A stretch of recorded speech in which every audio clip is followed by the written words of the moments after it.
Hello, everybody. Welcome to our second installment of the interview series Black, Brown, Yellow, White Interviews with the Diaspora. Our second guest today is acclaimed Swiss South African origami artist Sipho Mabona. He is the son to a Swiss retired nurse and social worker, Martha Mabona, and the late educator and anthropologist Mongameli Mabona. Sipho's modern take on the ancient Japanese art of origami has been featured in ASICS sneakers advertisements, exhibits from Chicago to Cape Town, back to his hometown of central Switzerland's Lucerne. While he originally started folding animals and plants, his work has gradually evolved into the more abstract form of polylinear origami, folding patterns. Mabona has gone from his 2014 solo exhibition Giga Origami in Amsterdam to his most recent Transcending the Garden in Lucerne's Glacier Garden. He has been featured in articles such as Von der Kunst des Faltens in the journal Neurotransmitters, to books, most notably MacArthur and Lang's folding paper, The Infinite Possibilities of Origami. Most recently, he has added the ancient techniques of dyeing canvases, that is coloring canvases, as well as a bevy of South African cultural materials to his rucksack of artistic resources. Okay, so that was my little take on Sipho Mabona's biography. And now I was wondering, well, first of all, I still have to make the disclosure that Sipho is my brother. And now I was wondering, Sipho, if it would be possible for you, I know this is very difficult, but to do like a little highlight reel or a little your biography in a nutshell. Okay, sure. I think you mentioned I was born and raised here in Lucerne, same as you, and then went to school here. Then I went to teacher seminary here in the city, and after or while I was at teacher seminary, I mean, basically, an important part obviously is that I started folding paper airplanes, taught to me by our mother when I was maybe 5 or 6 years old. And then I kept on doing that. And when I was in teacher seminary, I picked it up again and wanted to invent my own paper airplanes, basically. And because of that started doing origami. And then once I graduated from teacher seminary, I went to study clinical psychology, cognitive behavioral psychology, and cognitive behavioral therapy. And while I was studying, I did a lot of origami. I think I basically I did more origami than I actually did studying. And I started first by following other people's instructions and stuff. And then afterwards, once I had been doing that for like 6 years, I started doing inventing my own kind of origami. And I was always publishing stuff on what was the Instagram of the early 2000s, which is called Flickr. And I had some of my sculptures that I had designed. I had them published. It's not like they were published really. I uploaded them there, and in 2007, when I was almost about to graduate, a German advertising agency contacted me and said they were interested in doing some work with. They were doing a movie and they wanted to use one of the pieces that I had uploaded to that website. I think it was an octopus, and I told them they could use it, and then they asked me to fold a house, Japanese house, and a tiger and stuff. And then once I had showed them all the work and did those sculptures or folded those sculptures for them, they asked me if I could do all the 20 sculptures, or I don't know how many there were exactly they needed for this advertisement or image movie. And that image movie went on to win numerous awards. And then I kind of went from being a psychology student that actually did more origami than psychology to becoming an professional origami artist overnight, more or less, because like I started getting commissions and stuff, and yeah, that's how I went from being a teacher and psychologist to being a full-time origami artist. And then from there I started developing, you know, classical origami, and kept on developing that kind of whole branch, and yeah, found my own niche kind of to with the crease patterns and stuff, but I'll talk about that probably more afterwards. Okay, thank you very much for giving us a bit of a flavor of our main protagonist today. So there's a long backstory, but I think it's important for and interesting for our viewers to know who is this person we are interviewing today. So now for the start, I have what I would call a few more easygoing questions, and I'm mainly interested in your sources of inspirations, the background ideas of the influences that have shaped and inspired you. So I'd start off with your personal heroes. Maybe you could tell us about a personal or historical figure who has inspired you and what kind of shape this influence has had on you. That's a interesting question. Well, you know, I think the time where I used to have a lot of heroes or role models was when I was a little younger, and back then I was mostly doing sports, so I was mostly looking up to athletes first. Mm. I was playing tennis in the late 80s, and I was a big fan of Stefan Edberg, and then afterwards I started playing basketball, and then I was a big fan of Michael Jordan, obviously. And then later in the 90s, when Allen Iverson came along, I was a Yeah. fan of his.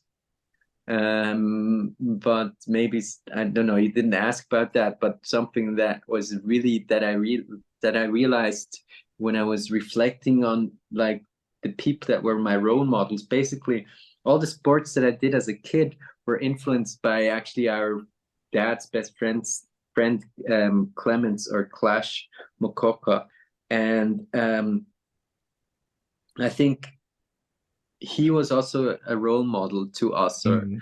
to me. And we always want first, I mean, when we were smaller, we did karate, and then we moved on to tennis, and then we were identifying with him. And then afterwards, once I'd stopped doing karate and tennis, I was looking for other people, but I wasn't looking for just any kind of people. I was looking Yeah. for people that looked like me. I always had African or African American role models. Yeah. So I looked up to Michael Jordan, and then I looked up to Allen Iverson because I could identify with them in some ways.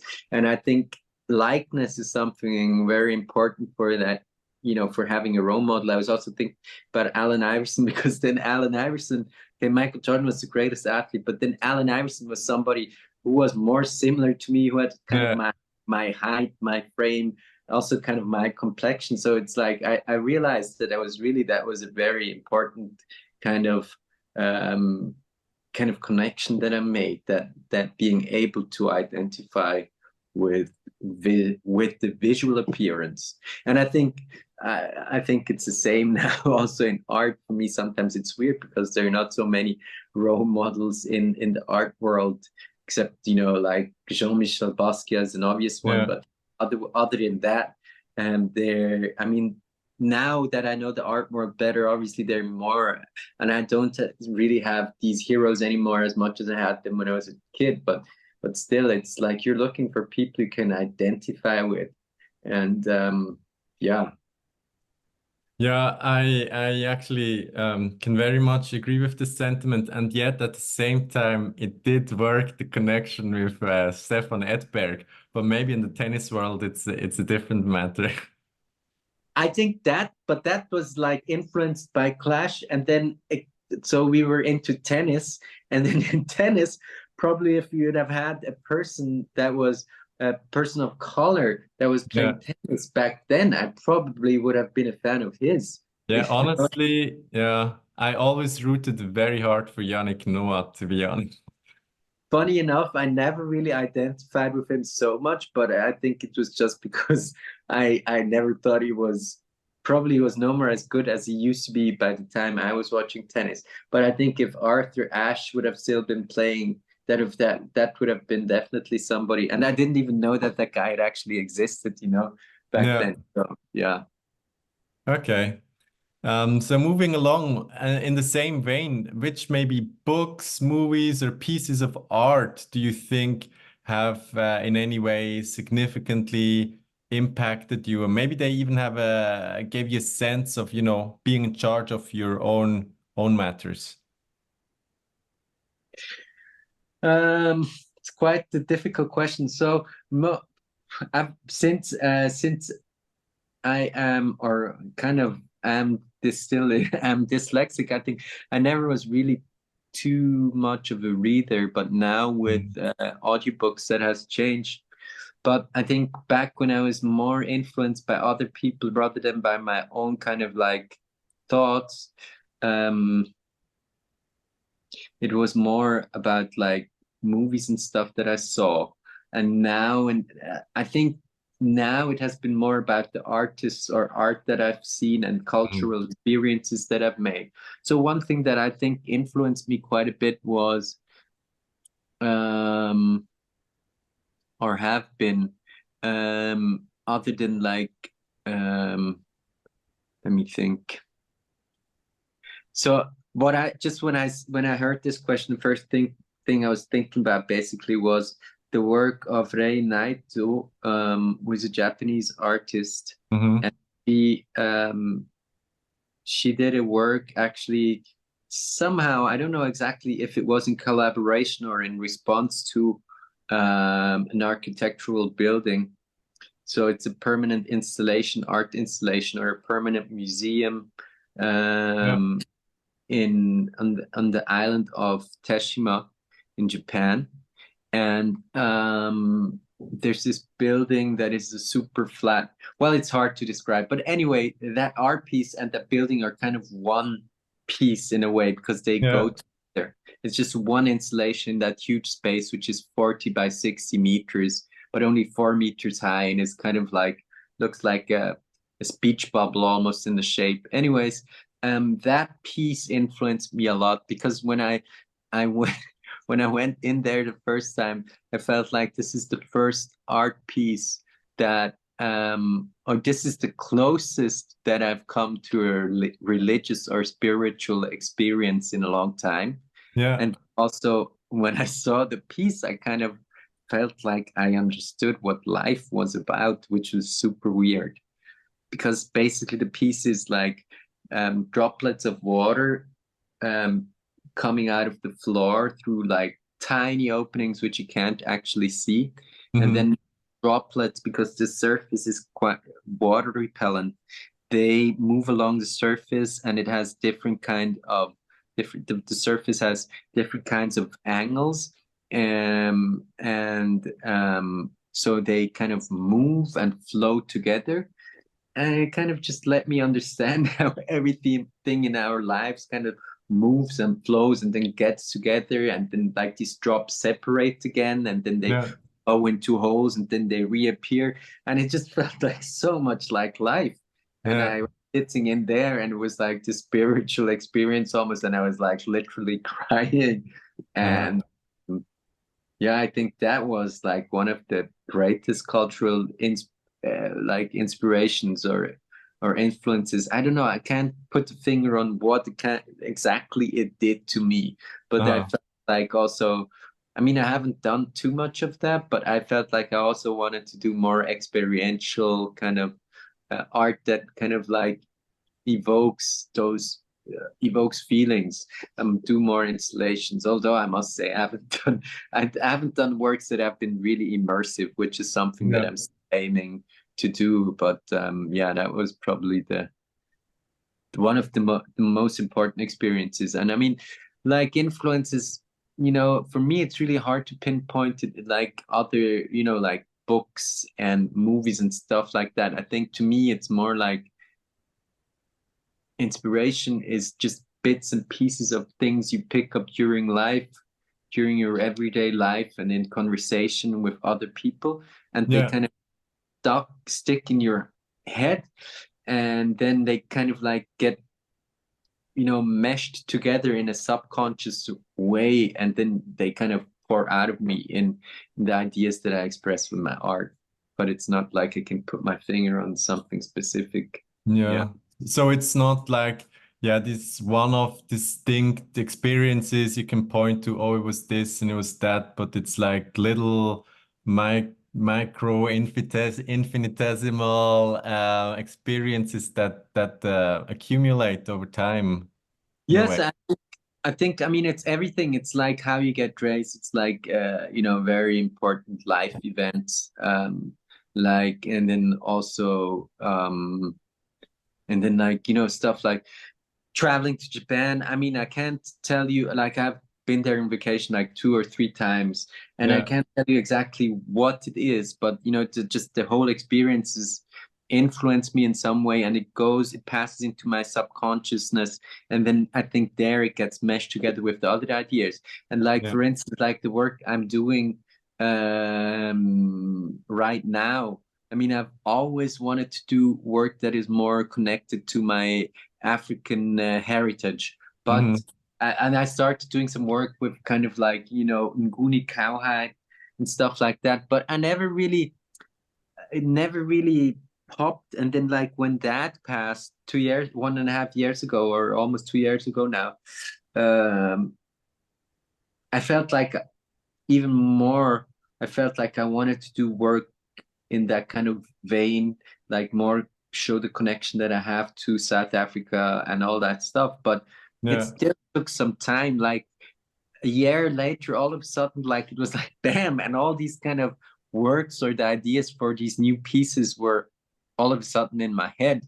And it wasn't just one, there were like numerous pieces that I was thinking of doing, and I've like Yeah. executed, I've actually made some of them, but I still have tons of ideas of what I want to do. And so it was, I think, like for me right now, the current work, or what I would say is like this kind of life event, or kind of like the passing of our father, was really one of the things that influenced me the most, as to um, my work, as to what my work is concerned right now. Yeah. Yeah. Yeah, so in that case, I'm going to skip the next question because it was again one of those distinct ones. But as you said, Japan, your travels to Japan have heavily influenced you on certain levels that are difficult to put into words, and also the passing of our father lately. And then I was thinking, going back to the origins, so to speak, can you recall maybe? And this is again pointing to a specific time and place, but do you remember a moment or an event or a phase or something that awakened your passion for art? Um, but it's very difficult as well. I think as a kid, I was always interested in art. I mean, like mom always was interested in art too, and I remember Van Gogh and all those people works hanging around in our apartment. And I remember, gosh, I can't remember his name now. But even at our grandparents' place, we had this guy. Bigger. Bruegel, exactly. His Yeah. work hanging there. And I don't know, those kind of words kind of stuck with me. And then I guess I also had some talent, or just enjoyed drawing and painting. So I always did that as a kid. But then Mhm. also, like, we call it Basteln in Schweizerdeutsch, or Bricolage en Français, but I don't know the actual English term for it. Yeah. Handicraft, I don't know. Yeah, craft works, yeah, something Yeah, like craft that. Not, works. was something that, you know, kind of sculpting work was also something that always interested me as a kid. And then I think we had these Familienhelferinnen. I was also have to search for an English word for it, but just like babysitters. And I remember they used to also draw with me. We Uh, did. We have babysitters. Not babysitters, Familienhelferinnen. Oh, wow. I don't recall this at all. Okay. What? Yeah. No. Are you No, I don't serious? recall it. Yeah. Familienhelferinnen. Very selective memory. Like we had several of them. I can't remember this at all. I cannot believe it. Like we weren't like small. We were like 6, 7, 8. Okay. No, maybe 6, 5, 6. No, no, maybe Selective. not sure. Anyways, Yeah. they were drawing with us, and then I totally had forgotten about this. But actually, I went to a drawing. Mom put me into like made it possible for me to go to like creative drawing class or something. It was called uh somewhere in Uttenberg here in Lucerne, and I completely forgotten about that. And then that lady from that class came to like contacted me when she found out about me being an artist, whatever. Mm. And she's like, I still have the folder with your works that you made like 30 Wow. years ago, or 40, yeah, 35 years ago when you were a little kid. And I was like, what? And then like she showed me and she said like, this was the painting why I kept this whole folder, because she doesn't usually keep the folders of her former students because she had so many. And then she showed me, and I think it was a painting of, I don't know exactly what it was. Anyway, so I think I got some inspiration there. But for me, it was Mm. basically just the joy of doing that, doing things with my hands. And actually, I think one of the important things is um, like kind of like immediate reward, because once you do it, then you have a result immediately. And I think that's something that's quite important to me, like seeing something, like having something in my hands at the end of a work day. Yeah. Wow, that is quite amazing, the story with that woman who are art educator who kept your work. And now we're gonna kind of shift gears here. And the idea about this interview series is that there is a core of questions about empowerment, discrimination, etc., that is gonna stay the same across all the interviewees. So I would like to move on to that. And the question is, as a black man, having been, or yeah, I guess in Switzerland and in Europe, we wouldn't just say a black man, we would maybe say a person of mixed heritage, a person with an African heritage, etc. Um, and having been born and grown up in Switzerland, more specifically the slightly conservative heartland of central Switzerland, what were your like earliest experiences which you recall with discrimination, and what do you think were its effects on your thinking and emotions and self-image? I think the earliest ones were, I think, when we were going out with our dad walking in town. I mean, back then, I think I can't recall seeing a lot of other people of color in the streets of Lucerne. I mean, there were a few Africans as well, but and then I just remember like I don't, actually I don't know if it's a real memory of mine or if it's just like what I remember dad talking about, but like people pointing at us with fingers and saying, Yeah, look more nakedly, that look at those Negroes over there. yeah, So I mean, as a kid, I didn't really realize, but I remember dad being really upset about it. I think that's what I kind of remember. And then my personal experiences were obviously like the teasing in school sometimes when they were calling you. I mean, saying naked back then wasn't maybe like saying, if a white person would say nigger in America. yeah, Um, but it was more like maybe look Negro. But the kids when they were saying it was also to like tease and provoke. yeah, So those were probably the first experiences, and then I always had those experiences experiences with old men that were like cursing and saying, I don't know, whether she's naked or something like. yeah. those, yeah, And stuff like that. can you recall? I mean, this is very difficult, but can you kind of recall what sort of emotions or thoughts that it caused in you, evoked in you? No, I can't really. I mean, mostly, I think, basically, I think most of it was anger. Maybe Yeah, sometimes as a kid, if there were other kids, maybe there was an aspect of sadness as well, but I can't really actively recall that. But yeah, mostly anger. yeah.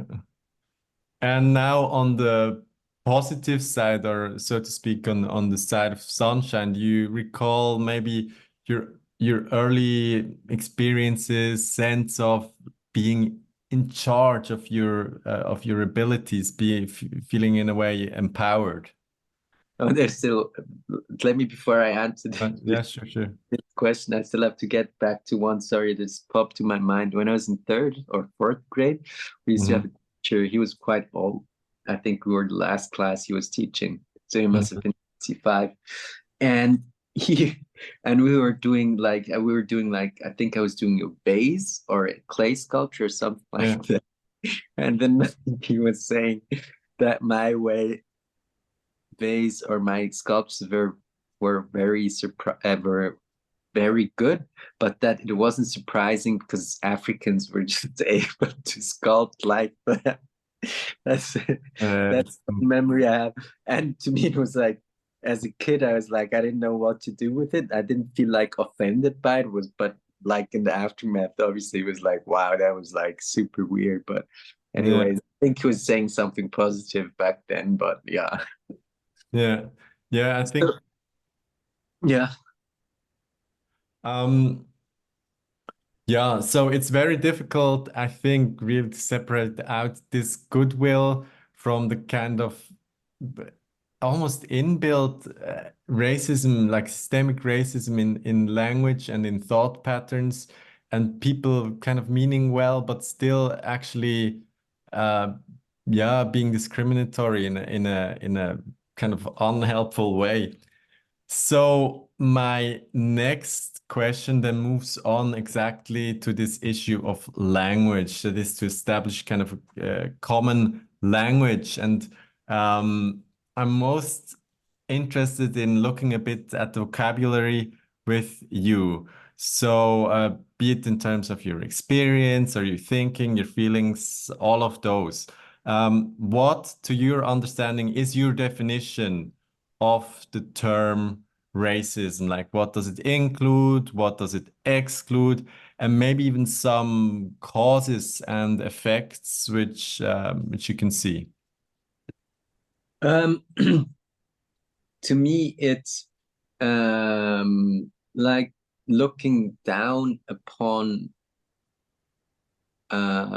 people of another race, whether it's um, in an intentional or unintentional way, um, discrediting or generalizing behavior, or discrediting their behavior and connecting that to their color of skin or their heritage. And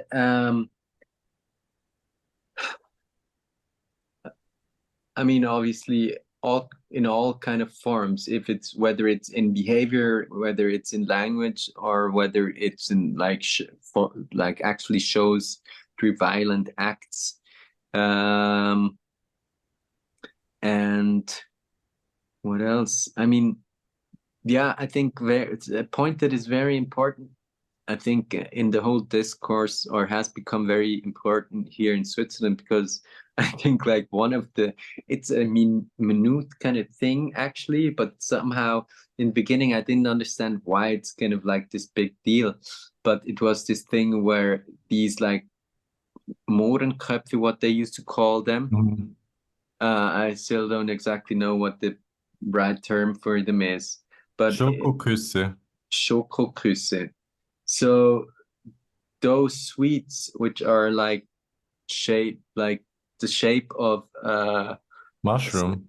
of a mushroom or semisphere, which are black outside and filled with some like kind of cream inside. Um, have this kind of discriminating name, but to me it was like something that I no more even realized. Mm-hmm. And for me it was important that a lot of people don't understand why, or don't see why that something should be discriminating if their intentions are good. But for me, it really is that shift of the perspective that everything that you do that affects somebody, or you're talking about somebody in some ways and makes them feel bad or irritates them, to me is something that you shouldn't do and is in some ways racist. And then for me, if you did it in that way in the past, um, due to habit or not being conscious of that fact, maybe that's something I can accept, but then not wanting to change it because you're saying, I still don't have a bad intention. That to me is really a problem. Like when you're not making a decision because of what another person is feeling about, but what your feelings are. I think it's always taking kind of the perspective of the so-called, victim. Yeah. Thank you. I think that was a very elaborate way of putting it, and maybe your psychological background is showing a little through the naming this shift of perspective. And where do you see some of its effects of this racism, of this discrimination? I mean, uh, I I feel like I see it in the art world a lot. It's like a Mhm. weird thing to say, but you would think that the art world is totally not like that. But to me, the art world has certain rules and understandings of, particularly also here in Switzerland, of what art is. And the understanding of what art is very Western. Mm. So things that are like kind of like have Western concepts are very well accepted, but things that have like concepts that are from Africa or from Asia or any other part of the world are not considered art a lot of the time. I think maybe in America that has changed quite a bit because like African Americans have introduced the influence and works, or kind of like African influences through African Americans have like made people understand that that kind of work is also art and not just craft. But in Switzerland, for instance, I feel like because my art is a lot like that, I feel like it's not really accepted in institutions and places like that because they look at it as craft. Because I Mm. think a lot of artwork in outside of Europe has quite a focus, or like um, has some influence of crafts or crafts in, like, let's say the way it's executed, and then like aesthetics are also like something. Being aesthetic is not something that's negative, but in the Western art canon, like doing stuff that it's aesthetic, then it often gets called decorative art and isn't Yeah. really considered art. So I think that whole perspective of not looking at things that are aesthetic as art here, particularly in Switzerland, I think, and like looking at things that kind of use a crafty approach, if we can say Mhm. that, um, is something that I feel is in some ways racist Yeah. because I mean it's just basically excluding anybody that has, or anybody that's having an approach that's from a non-Western cultural background in some ways. And yeah, I mean that's just my 2 cents, but that's where I experience it or feel it the most. And I feel like it's to me it's really sad because sometimes I feel it's like a culture war, because Yeah. like first it was like the white men that were like in charge of everything around here, and now it's the white woman. But I feel like um I also feel like white women are excluding, maybe including black women now, but they're now like excluding black. Sometimes I feel like that, are Yeah. excluding black men, because like there's this one art historian or a female, and I think it's great that she writes the history of art without men. Yeah. But then at the same time, I feel like, okay, I mean, women have been underrepresented, obviously, but I still feel like white women have been represented more than black men. So for me, it's always kind of like I don't. I feel an importance of empowerment, obviously, of women because they have been suppressed a lot. But then at the same time, you feel like I didn't even like get a chance to say my piece, and now I'm already getting excluded in some ways again. But anyway, that's just like probably a personal thing that I have going on, or but yeah, it's interesting. Sometimes it's having a discussion, and I feel like it's also relevant to what is going on now, particularly also in Israel. Mhm. Um, like people have been oppressed.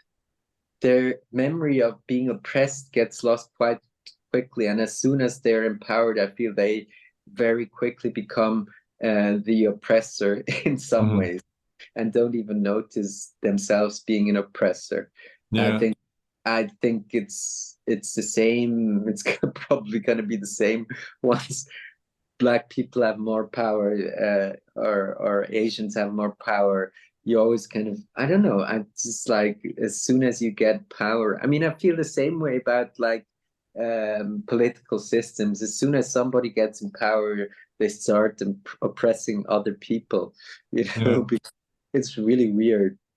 I Or have this. they follow the logic of the system. I'm reading Barack Obama's Promised Land, and I have the sense that as soon as he became president, because he talks about the run-up to becoming president, but then when he does become president, he is aware of many of the forms of discrimination and the power imbalance between the US and other countries, but yet he has to kind of follow the logic or he feels compelled to follow the logic of the system. Yeah. I mean, like, okay, like I say, I tend to come back to this, to the same kind of examples, but so, and I'm always kind of worried about talking about the things because I feel the same way. I think we often just like identifying with someone, with someone who has the same interests, the same skin colors, the same sex. All that is a very important point. Like, I mean, like I feel like everybody who is striving for empowerment, not everybody, but I feel often that when we're striving for empowerment, we're striving for empowerment, but we're like most people are selfish, and I'm not excluding myself. Like, it's just like I have these two examples that I like to bring up, and everybody who knows me are gonna like is probably gonna go crazy about this. But I feel like it's very important, like women, they like how they have experienced sexual like violence and all that kind of stuff. Mm. But they're very much also sensibilized, Mm. sensitized. Yeah, What is it? sensitized. Let's call it sensitized for the purpose Sensitized, of our interview. like to like sexual violence towards them, because that's, I mean, something that's way more common. But when Mhm. I remember when I was actually in some ways violated once by a homosexual guy, when I got into a cab with lots of women, and like I would like he was actually like trying to touch me, and I got upset about it. I just remember the whole car full of women that we were crammed in, and all of them were laughing. Nobody thought it was kind of wrong. And I also thought, I mean, like, maybe it's also another situation because I could physically, in some ways, like, protect myself against the guy. Maybe Mhm. if I would have been weaker, and this would have been a huge guy, and like, then they would have kind of seen the difference, but still. And then like the other day I was running outside, or we're doing like a workout, and then my Mhm. girlfriend, I mean, she was saying like, and the guy was running around topless, and I also Mhm. sometimes feel like why would you run around topless? But then again, why not?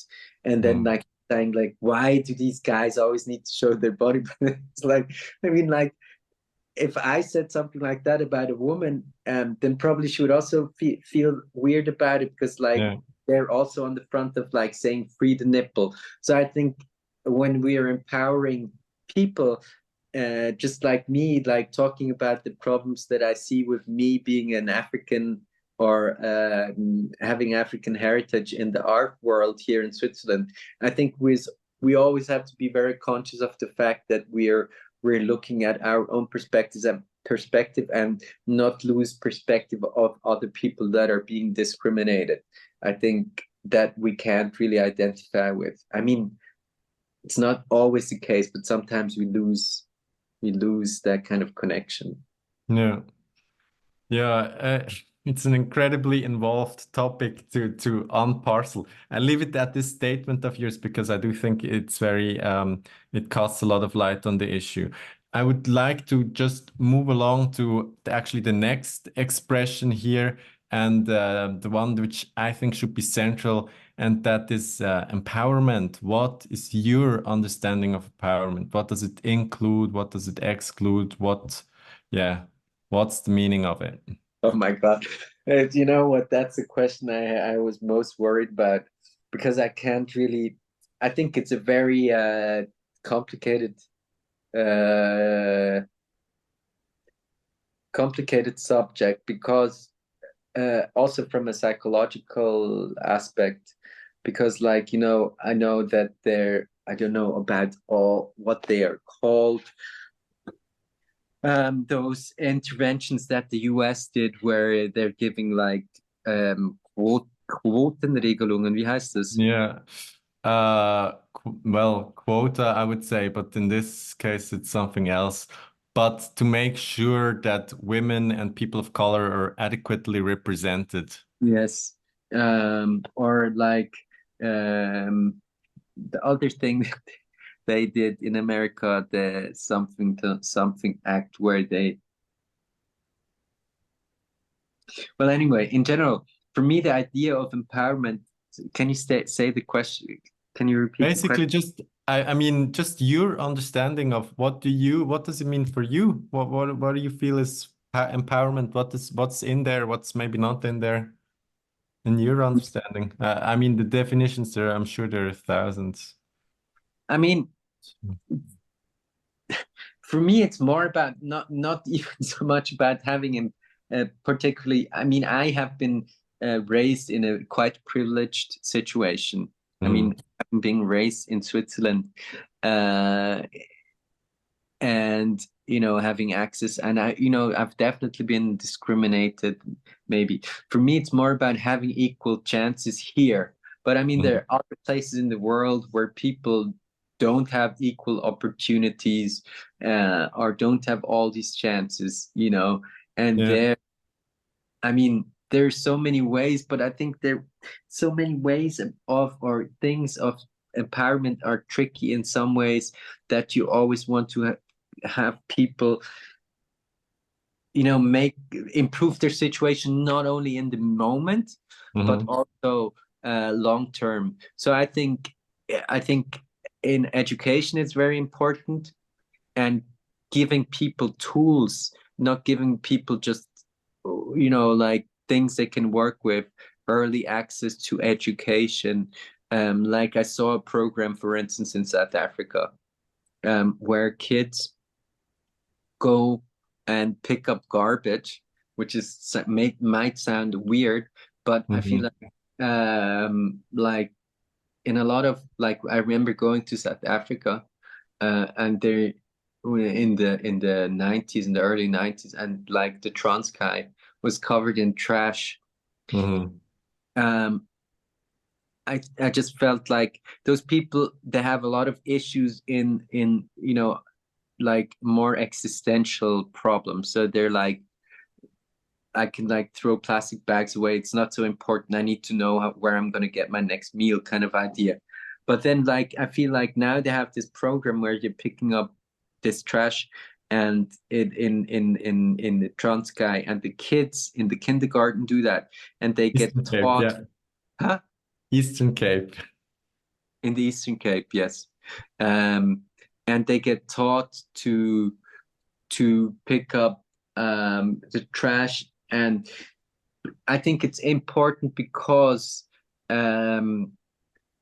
you know, things like that, if you get taught in an early age that they're important, because I mean, I said there are these existential things, but in a long run, that's, having this trash lying around stuff, it's going to be very detrimental, obviously, to their environment. And the general idea of keeping the environment and the importance of environment, making people being conscious of that at an early age is a form of empowerment. And I think in our culture, for instance, here, that's something we got taught in a very early age, and Yeah. like in places like that, that's something that gets neglected because they have other issues.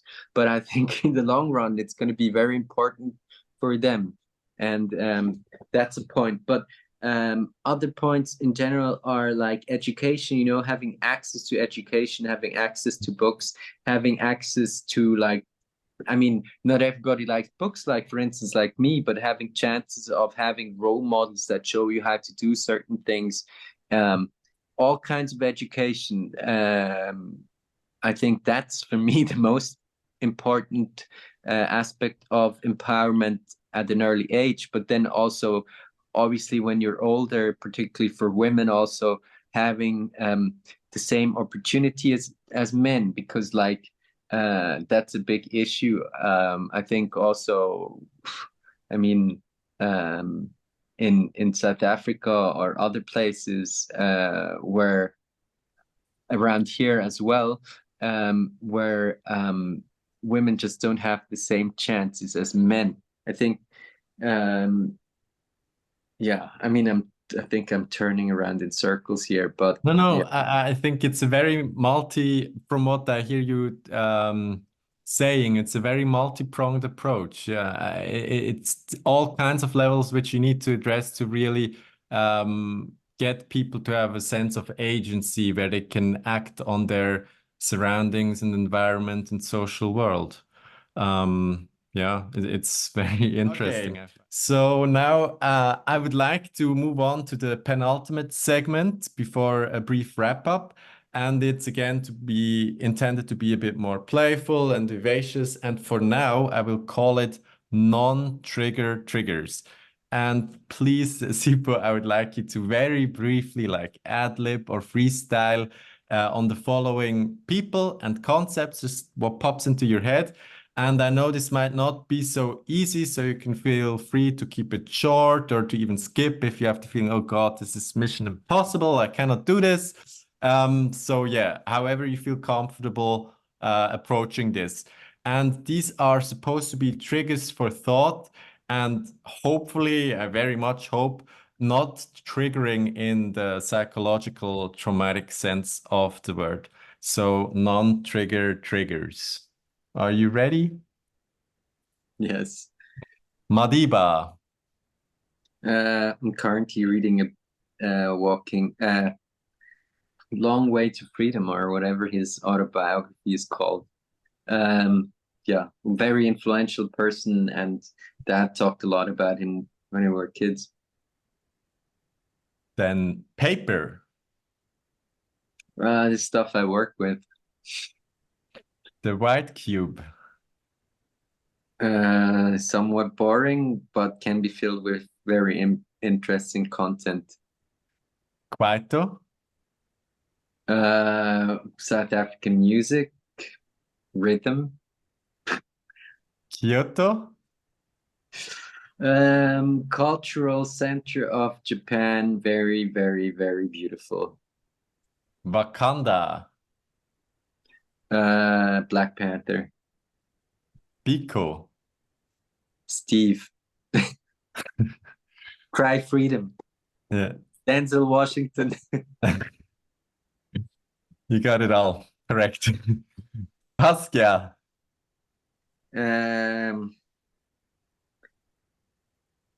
Amazing artist, died too soon.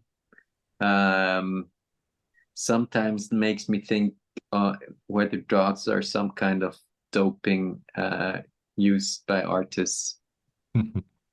Easy cosa. I wish I could speak it. And finally, change. Something very important and omnipresent. Thank you very much for that call and response. Non-trigger triggers. We move on to the final wrap up. And the idea is that from your side as an artist, our audience, viewers, listeners, etc., get a few pointers to other interesting stuff, material ideas floating around out there, which you have found interesting. So first off, maybe some book recommendations, even if you don't like reading that much. I know you're into audiobooks now. I'm a big fan of Malcolm Gladwell's work, but probably also because I was into psychology. But I think Talking to Strangers and Outliers are great books, and I learned a lot from them. Then movies or series that you can recommend in this day and age of streaming?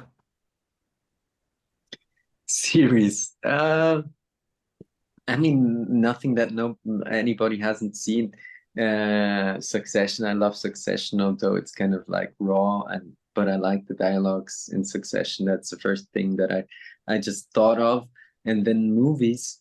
I always have those movies that think are great, and I have to, like, if somebody asks me what's your favorite movie, I have to be able to tell them it's this. I can never remember Yeah. them. So, but I think the best movie that, or one of the greatest movies. No, let me put it different. One of the movies that I can't really remember, but I know it was amazing when I saw it, was Three Billboards Outside Ebbing, Yeah. Missouri, or something like that. I've heard of it. I am still to watch it. Yeah. Yeah. And artists and their work, which you can recommend. I mean, if anybody has a chance to ever go to see Tashima Art Museum um, in the Seto Inland Sea in Japan, and see Rei Naito's work there that she did. Obviously, I think to me that's the greatest piece of art I've ever seen. I'm a big fan of Adrian Villaroja's work. I don't know, just always resonated with me. James Turrell, obviously, is always one of the people, whose work, I mean, it's very experiential. Mm. And what else? I mean, there are numerous smaller artists that aren't so well known, but I think, I mean, one more that I have to mention, it's been around for a long time, but David Hammonds is definitely somebody whose work I really enjoy. Mm. Then moving a bit more into the personal sphere, future projects, upcoming work, stuff you're dreaming of. Quite frankly, currently, I don't have any exhibitions lined up, but I'm working on a few new works. I mean, like, one of the pieces in the back is of my new series, and then I'm working on some stuff that is mostly connected to, like, memories that I have in connection to that, and particularly the sculptures with the calabashes that I'm working on. I hope I'm going to be showing them by the end of the year here at the Jahresausstellung, but I don't know if I'm going to be accepted, so let's see. Hopefully they can see past their bias against certain forms of art. We'll see. Yeah. So then open questions, mysteries, stuff that keeps you up at night other than having to go pee but being too lazy to get up. Is that a thing? Unfortunately, that is something that really is a thing with me. No, Hmm, it's a good question. Getting older. Hmm. Like I'm in my mid 40s and I feel like and it's like I'm starting to feel certain signs. I mean, obviously everybody who's 60 is gonna laugh, but I don't know, when you're in your mid 40s, all of a sudden you start. I mean, obviously this probably also has to do with the passing of dad, and like you start to realize how finite the life is, and like how quickly everything passes.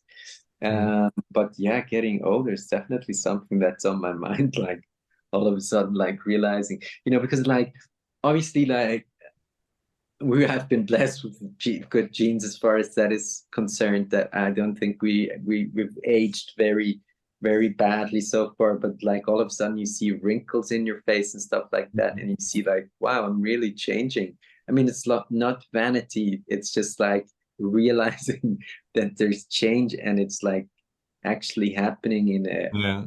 in a what's all of a sudden seems to be a short period of time. Yeah. Yeah, just getting older, realizing that you're actually getting older is something that I think about. Thank you. And this one's a classic. Maybe it's too cliche, but I do think sometimes it can yield some interesting results. We're gonna do it both ways. What would you tell your 5-year-old self?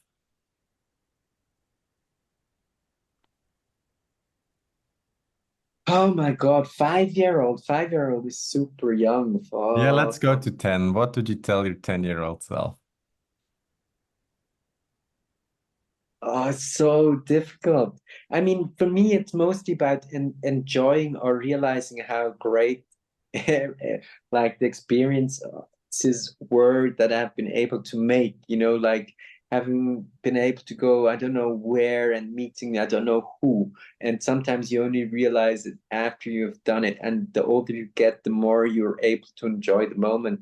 But trying to explain that or say that to a 10-year-old kid is like something that's obviously absolutely useless, because Uh, you don't have the capacity to understand what somebody is telling to you. So I think I probably would say something that is very cliche.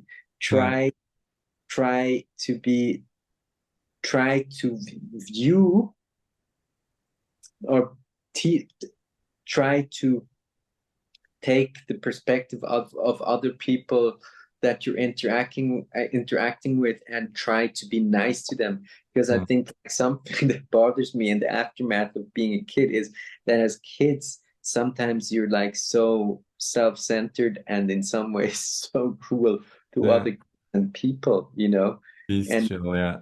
yeah, and I feel like I wish I could have had that kind of compassion and kindness. Sometimes I just feel like could have Yeah, had earlier. absolutely. I sometimes still feel like I owe a few people an apology for what yeah, cruel kids we were, and maybe early teenagers. Yeah. Yeah. But you're right. I think that's a very good point.